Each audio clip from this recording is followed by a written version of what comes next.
Hi, good evening all. I am Havish Ram. I am here to present a presentation on the topic of AWS EC2 pricing models. Pricing models. For these pricing models, there are some common parameters out there.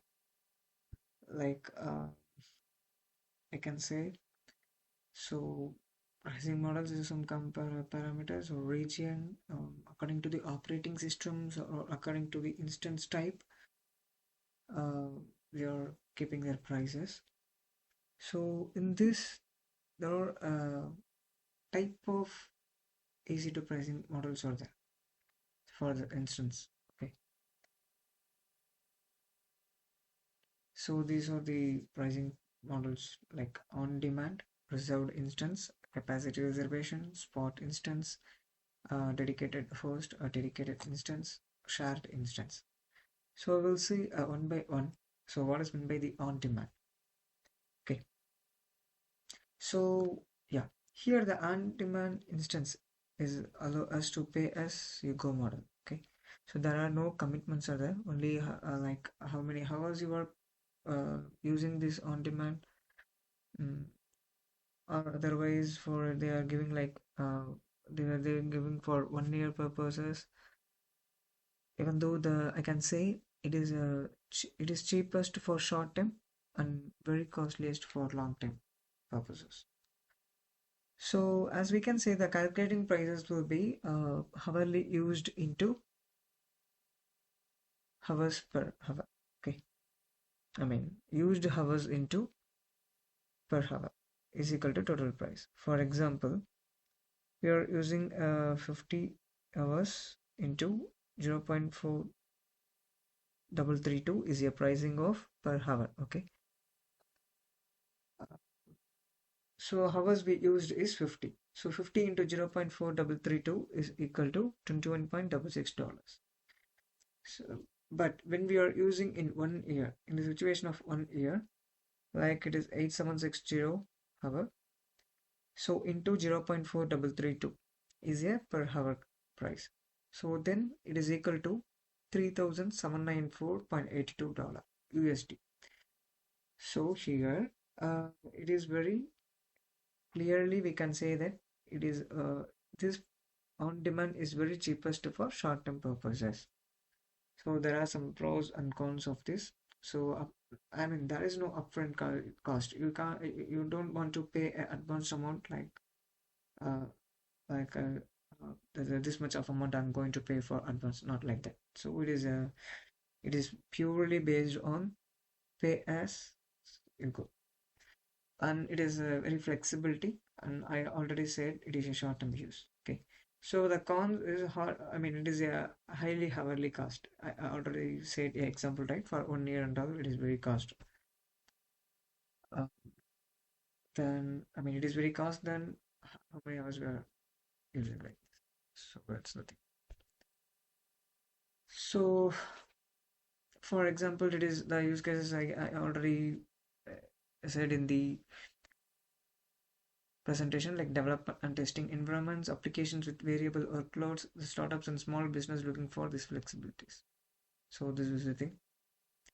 So the next type is reserved instance. Okay, so what is the difference between the on-demand and reserved? In on-demand there is no commands. Sorry, I'm very sorry, there is no commitments, like in the sense of we don't want to use this for 3 years or 4 years, or particularly the Amazon AWS is giving like I mean how many hours you want to use it and pay it for that. But reserved instance is not like that. There is some commitments are there. It is 1 year or 3 years. Okay, so and they're also offering the classes like standard, convertible, and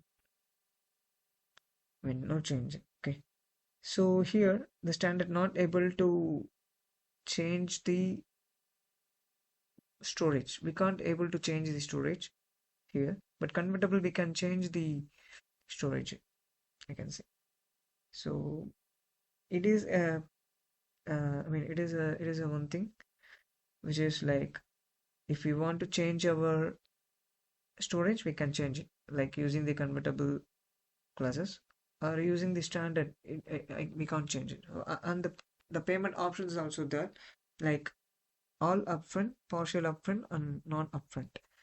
So the all upfront, we can pay a full amount in, I mean, before using this instance, or we can pay a partial amount, like EMI. We can initiate the partial amount to use this instance. Otherwise, if you want to use this fully, and after after we use the instance, we also pay this amount.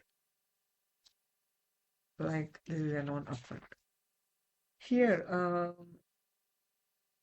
the common price difference between on-demand and reserved is 1 year. I mean, some percentage will be there.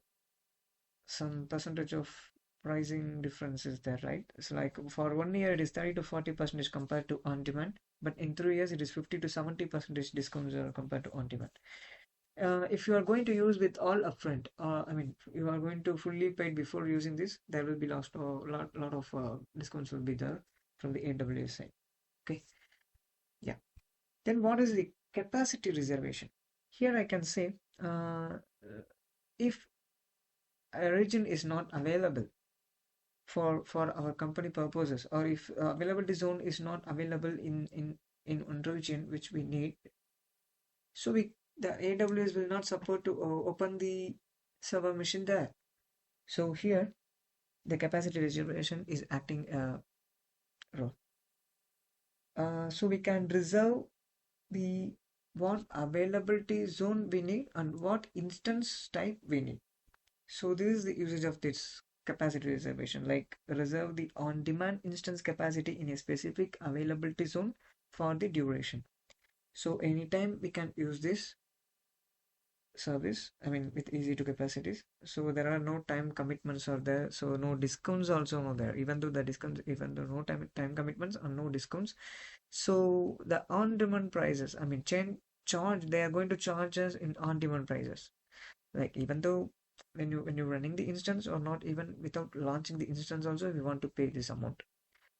So like on demand, it is also is cheapest for short-term purposes, I can say. And it is an uninterrupted workload. So the workload will be a lot, so it will be uninterrupted. Okay. So fourth one is a spot instance. I can say the spot instance. What is the spot instance? Unused resources in AWS can get discounts up to 90% compared to on-demand. That is a spot instance.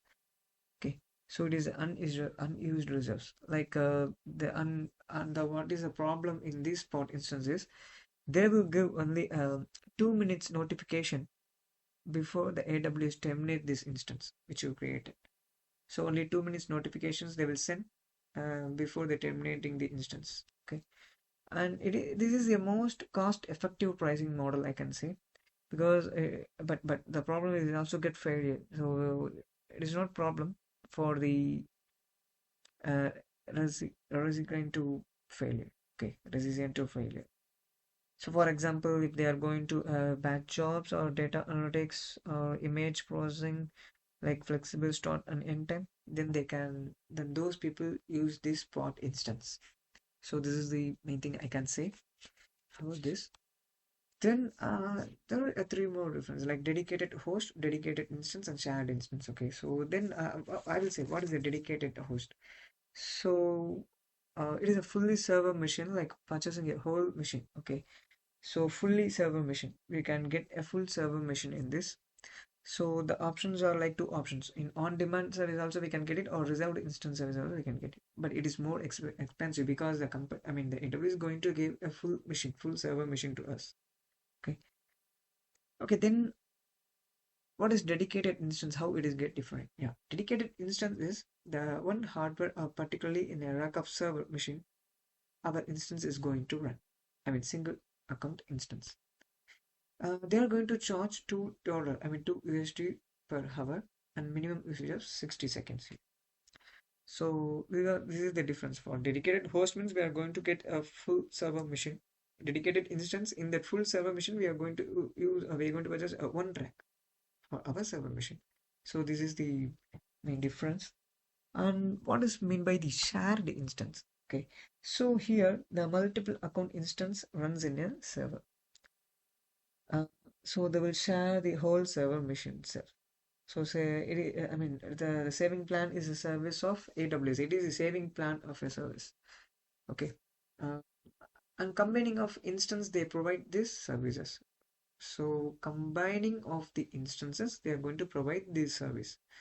And the common information I want to say this: when instance is in stop mode, it will not cost, okay, in any instance, but except in the capacity reservation, as I already told in the capacity reservation model. Okay. Yeah. And thank you all.